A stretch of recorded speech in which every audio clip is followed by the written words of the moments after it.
आरोग्य,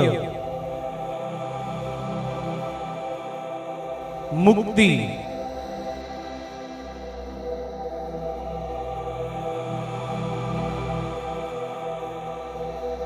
पाप क्षमा,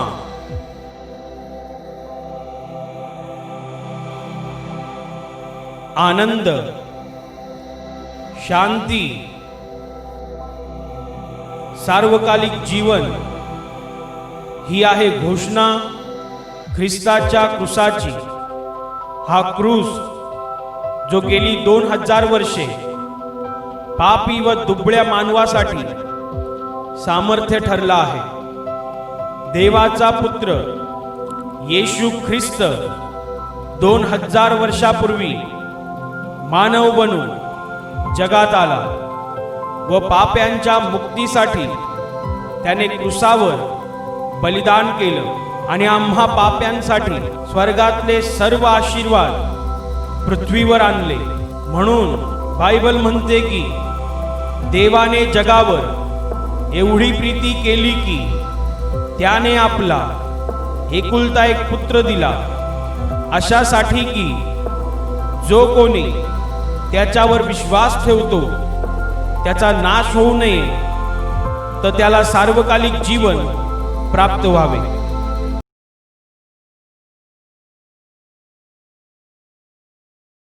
मत्तईचे शुभवर्तमान अध्याय 13 वचन 53 पासून 58 पर्यंत। पूर्ण बायबल पान नंबर 21 मी वाचून दाखवते, सर्वजण लक्ष द्या। नंतर असे झाले की हे दाखले सांगण्याचे समाप्तच केल्यावर येशू तेथून निघाला आणि स्वतःच्या गावी आल्यावर त्याने त्यांच्या सभास्थानात त्यांना अशी शिकवण दिली की ते आश्चर्यचकित होऊन म्हणाले, हे ज्ञान व अद्भुत कृत्ये करण्याचे हे सामर्थ्य ह्याला कोठून? हा सुताराचा पुत्र ना? याच्या आईला मरिया म्हणतात ना? याकोब, योसे, शिमोन व यहुदा हे याचे भाऊ ना? याच्या बहिणी त्या सर्व आपणाबरोबर नाहीत काय? मग हे सर्व ह्याला कोठून? असे ते त्याच्याविषयी अडखळले।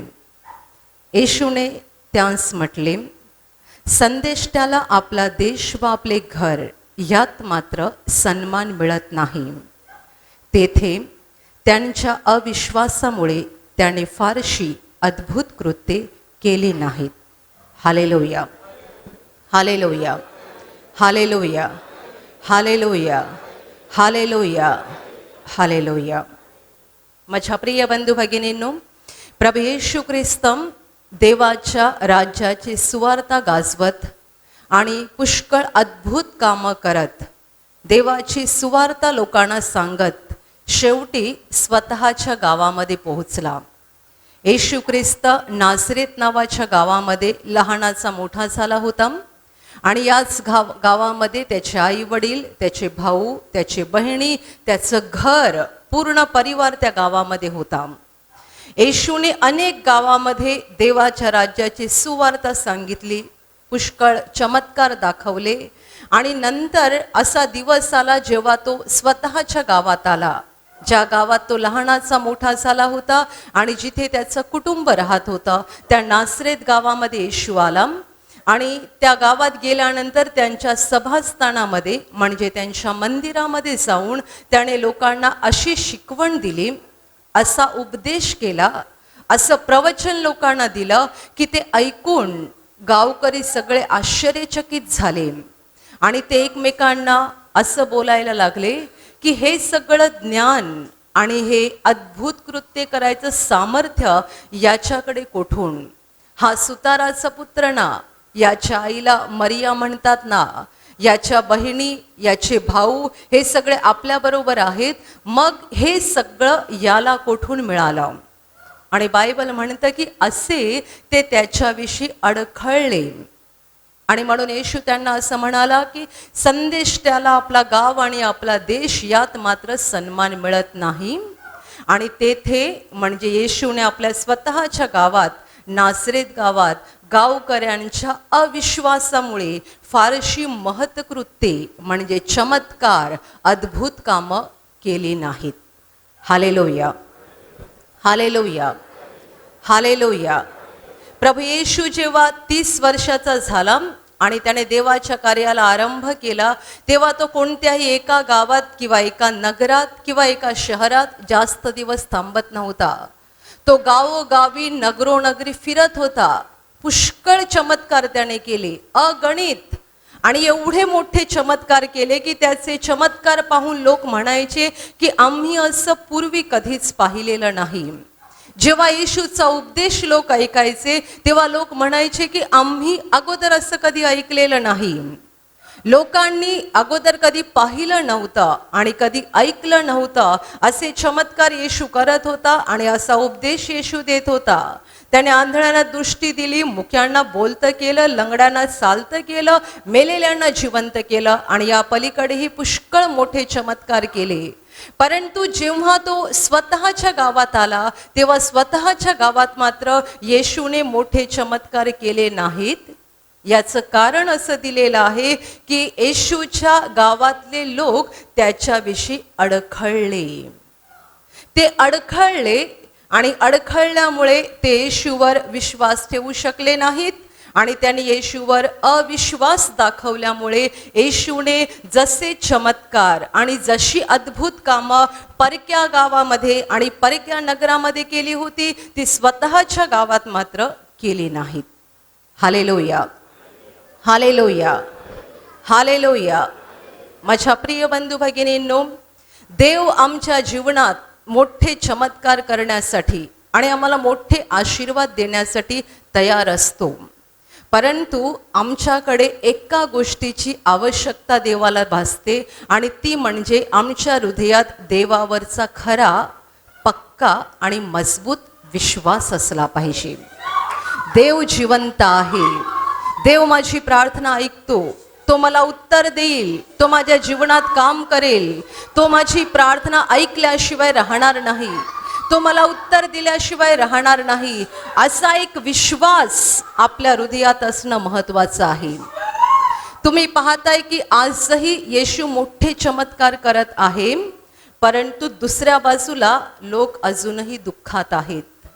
येशू मोठे चमत्कार करत आहे आणि दुसऱ्या बाजूला लोक आजारात आहेत, वेदनेत आहेत, तडफडत आहेत.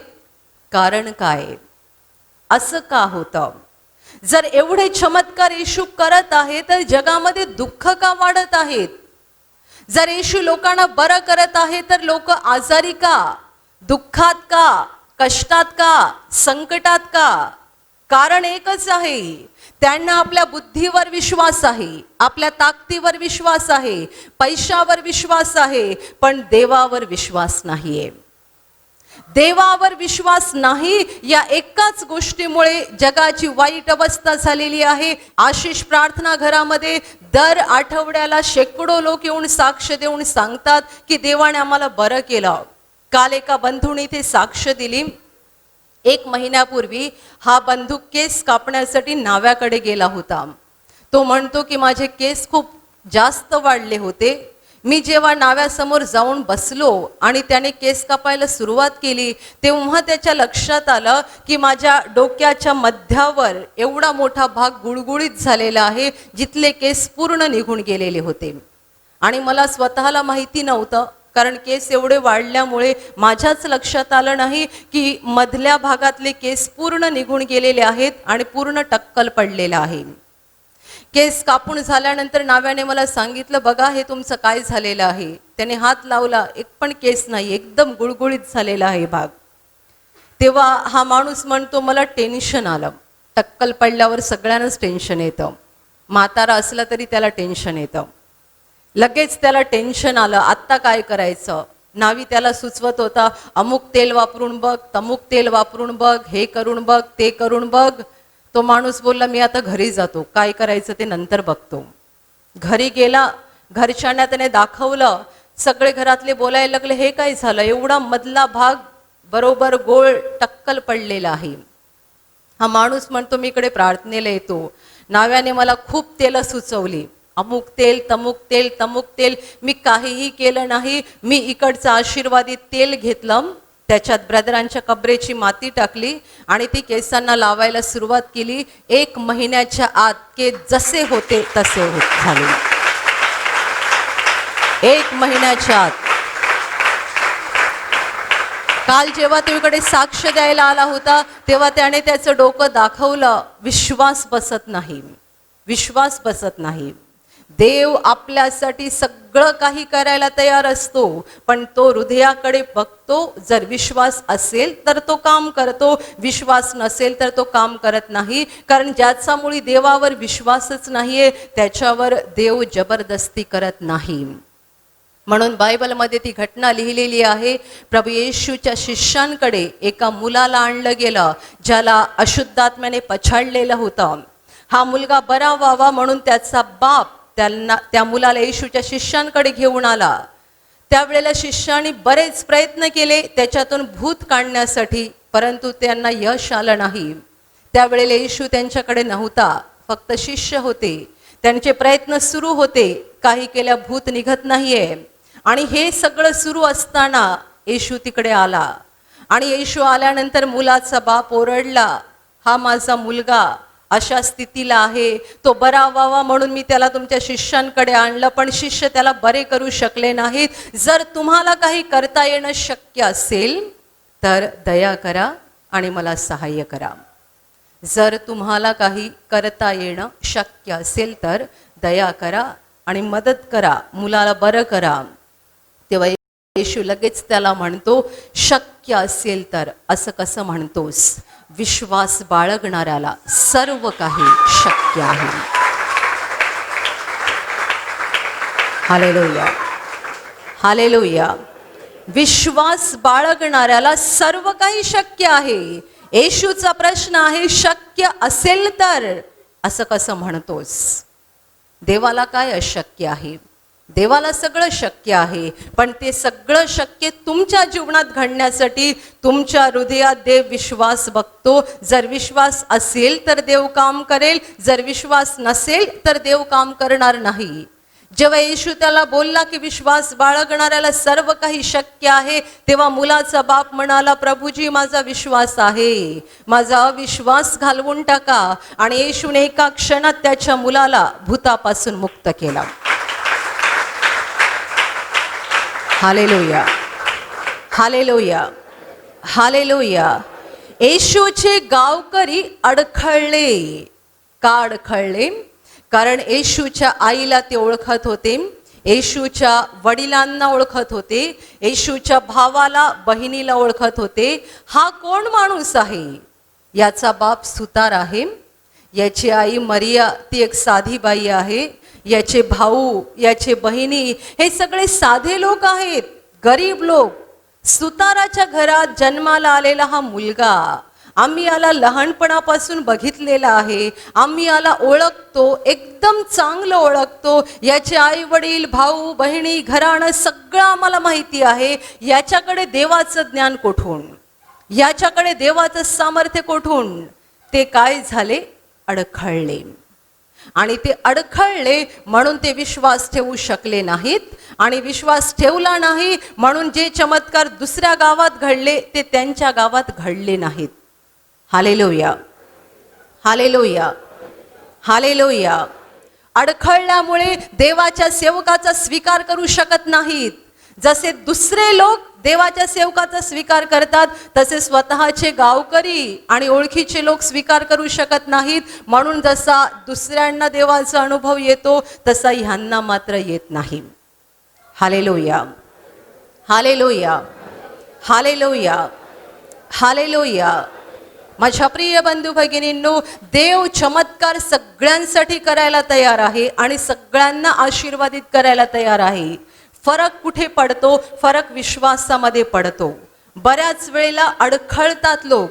किती लोक म्हणतात की येशू ख्रिस्त हा ख्रिश्चन लोकांचा देव आहे, तो युरोपातला देव आहे, तो बाहेरचा देव आहे. माझ्या प्रिय बंधू भगिनींनो, पहिली गोष्ट, येशू ख्रिस्त युरोपात जन्माला आलाच नाही, तो इस्रायलमध्ये जन्माला आला.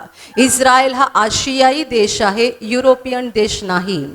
आणि दुसरी गोष्ट, येशू ख्रिस्त ख्रिश्चन लोकांचा देव मुळीच नाही, कारण येशूने आपल्या आयुष्यात कोणताही धर्म स्थापन केला नाही.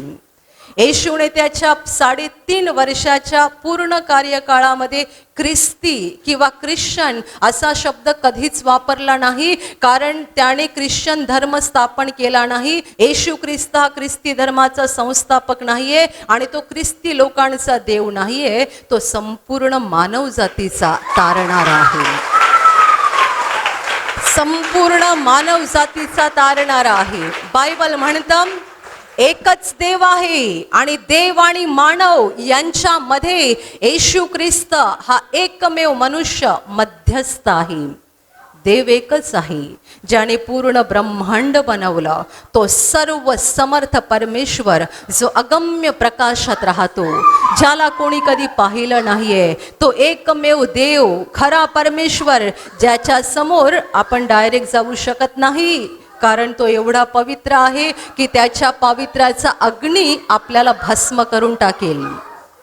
आपण पापी माणसं आहोत, तो एवढा पवित्र आहे की त्याच्या पावित्र्याचा अग्नी आपल्याला भस्म करून टाकेल. म्हणून आपण त्या एकमेव परमेश्वरासमोर जाऊन उभे राहू शकत नाही. म्हणून त्याच देवाने त्याचं प्रतिरूप म्हणजे त्याचा पुत्र येशू ख्रिस्त या जगात पाठवला, जो मानव बनून या जगात आला. त्याने काय केलं? त्याने संपूर्ण मानव जातीच्या पापांची शिक्षा स्वतःवर घेतली. मानव जातीच्या पापांचं ओझं स्वतःच्या खांद्यावर वाहिलं आणि मानव जातीच्या पापांसाठी त्याने क्रूसावर प्राण दिला.